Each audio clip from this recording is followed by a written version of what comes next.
Halo teman-teman semuanya, jumpa lagi dengan saya Kakak di pertemuan kedua mata kuliah Kapita Selekta mengenai Data Science dan Machine Learning. Pada pertemuan ini kita akan khusus membahas mengenai dua modul yang digunakan di Python. Yang pertama adalah NumPy dan yang kedua adalah SciPy. Nah, mungkin kalian sudah cukup familiar dengan modul NumPy ini karena modul ini itu sudah cukup banyak digunakan terutama di bagian science dan engineering. Jadi pada mata kuliah sebelumnya saya yakin kalian sudah dikenalkan dengan modul NumPy ini. Nah, NumPy ini itu dasarnya adalah array. Array itu adalah sebuah matriks, kita bisa menganggap itu sebuah matriks, bisa satu dimensi, bisa dua dimensi, atau bisa n dimensi. Jadi dimensinya bisa lebih banyak dan lebih tinggi.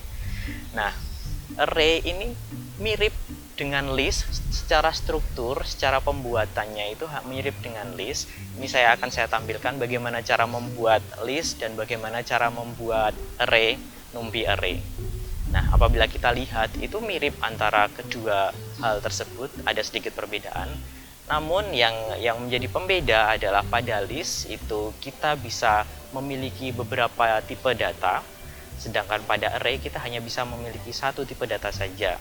Contohnya pada array yang saya tampilkan di sini hanya memiliki satu tipe data float saja, sementara pada list yang saya tampilkan di atas itu memiliki tipe data string dan float.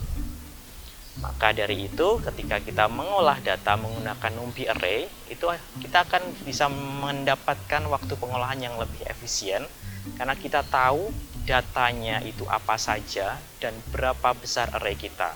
Sedangkan di list kita bisa merubah ukuran listnya, kita bisa mengurangi ukuran listnya sehingga menyebabkan pengolahan data kita menjadi kurang efisien. Nah, itu kira-kira bedanya antara NumPy array dan list. Karena itu di aplikasi-aplikasi scientific maupun engineering, pengolahan data menggunakan NumPy array di Python itu lebih disukai daripada mengolah data menggunakan list. Selain itu, array juga nanti bisa kita anggap sebagai matriks, sehingga operasi-operasi matriks itu bisa langsung kita aplikasikan menggunakan NumPy array. Sedangkan list tidak bisa langsung diaplikasikan, kita aplikasikan operasi-operasi matriks. Nah, tadi kita bercerita mengenai pengolahan data yang lebih cepat, tapi ternyata NumPy array juga karena kita tahu tadi jenis datanya dan besarnya, itu memorinya, RAM-nya itu juga akan lebih efisien karena kita tahu kita bisa menebak slot RAM ini itu akan kita pesan untuk array A, slot RAM ini akan kita pesan untuk array B misalnya. Nah, lalu apa bedanya dengan SciPy?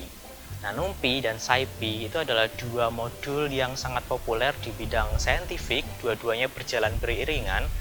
Namun ada beberapa perbedaan utama dari kedua modul tersebut. Yang pertama adalah NumPy itu ditulis dalam bahasa C. Jadi dia back-end-nya di belakang itu sebetulnya ditulis dalam bahasa C. Imbasnya apa? Imbasnya jadi waktu eksekusi program kita jadi lebih cepat apabila kita menggunakan modul NumPy. Namun karena dia itu berisi hanya aritmatika dasar, program-program fungsi-fungsi matematika dasar, sehingga fungsi-fungsi matematika kompleks tidak ada di NumPy. Nah, disinilah SciPy datang. SciPy kebanyakan masih ditulis dalam bahasa Python, sehingga dia waktu eksekusinya jadi kurang optimal, masih kurang maksimal. Namun fungsi-fungsi kompleks itu sudah ada di modul SciPy. Contohnya adalah fungsi integrasi, fungsi diferensiasi, maupun fungsi-fungsi spesial. Mungkin kalian sudah pernah dengar fungsi Bessel. Nah, daripada kita menulis ulang fungsi Bessel, kita bisa langsung menggunakan fungsi yang ada di dalam modul SciPy, sehingga proses pengembangan software kita menjadi lebih efisien. Nah, kira-kira ada dua perbedaan mendasar antara modul NumPy dan modul SciPy.